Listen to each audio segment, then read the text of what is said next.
Hey guys, welcome back to my channel. For this video, I will be explaining the 68, the 95, and the 99.7% rule when it relates to standardizing your data, identifying your z-score, where you fall above or below the mean. All right, guys, and so the 68% aspect represents one standard deviation that's going to be above and below the mean.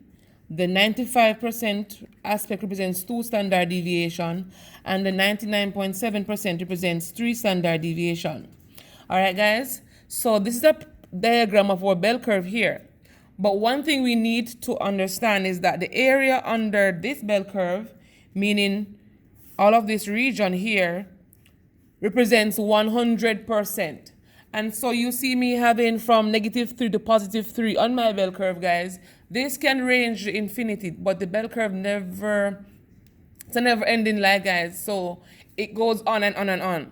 But the main focus is on the 3 standard deviation above and below the mean.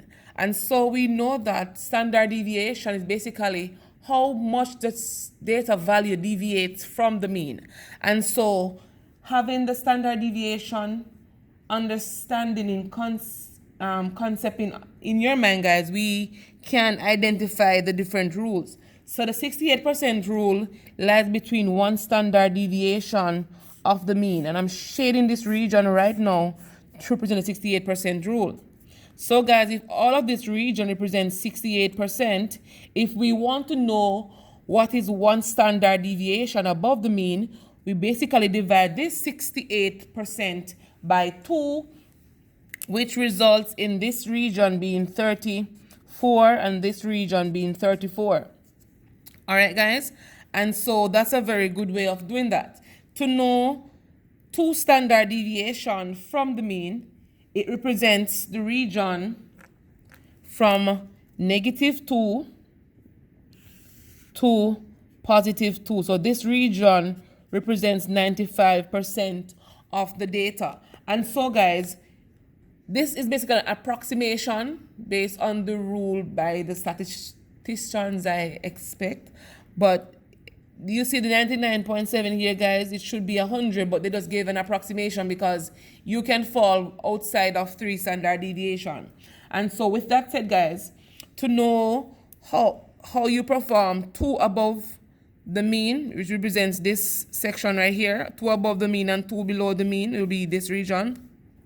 So 2 above the mean, guys, to know what that is, you basically divide this 95 by 2, which will give you, for this region, 47.5, and for this region, 47.5.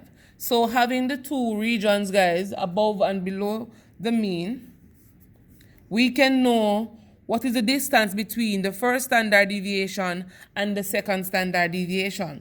What you have to do, guys, since you know that from the mean to 2, or from 0 to 2, it's 47.5, and from 0 to 1 is 34. To find this region here, all you have to do, guys, is to subtract 47.5, subtract 34 from 47.5, my bad. And so this region here represents 13.5% of the data. And so this region is 13.5. And if this region is 13.5, this region is also representing 13.5% of the data value. Okay, guys? And so to finish off that, to identify between 3 standard deviation, which would be the 99.7, we know that this region here, if you add up these numbers and subtract from 100, since we know that the area under the curve is 100%, this region will be 2.5% and this one would be 2.5%. So if you want to know your performance above the mean, or you want to say the class average, we basically use the 68, 95, and the 99.7% rule. Someone put the percent, they'll just say the rule, but I say it nonetheless. And so, guys, having the understanding, if you, let me shade this region here for you. If We want to know what percent of persons perform above one standard deviation, guys. So above one standard deviation would be all of this region here. Okay, so above one standard deviation, you're going to have to add the 13.5 plus the 2.5%, which will be the 16% to perform above one standard deviation. And in real life, guys, if 16% perform above standard deviation, if I go to -1 to see who perform below, I will know it's also the same 16.5%. Some person will ask me, how do I know that? One way of doing that, guys, is to identify the region represents one standard deviation above and below the mean, which will be the 68% right here, guys. And if we know that the entire region is 100%, and we know that 1 represents 68%, we can subtract that. We'll get 32, which will be the last 2, that is whatever that is remaining under the curve. And so if this region above 1 and below 1 represents 32, to find half of that data is going to be 16%. And so 16% lies above, 16% lies below. And so, guys, this is basically a quick understanding of the 68, 95, and the 99.7% rule as it relates to the normal distribution, or you can say the normal model.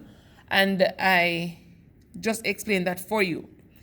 Okay, guys, so thank you for watching. Remember to like, comment, subscribe, tell a friend about me, and let them come and watch to see what I have to offer.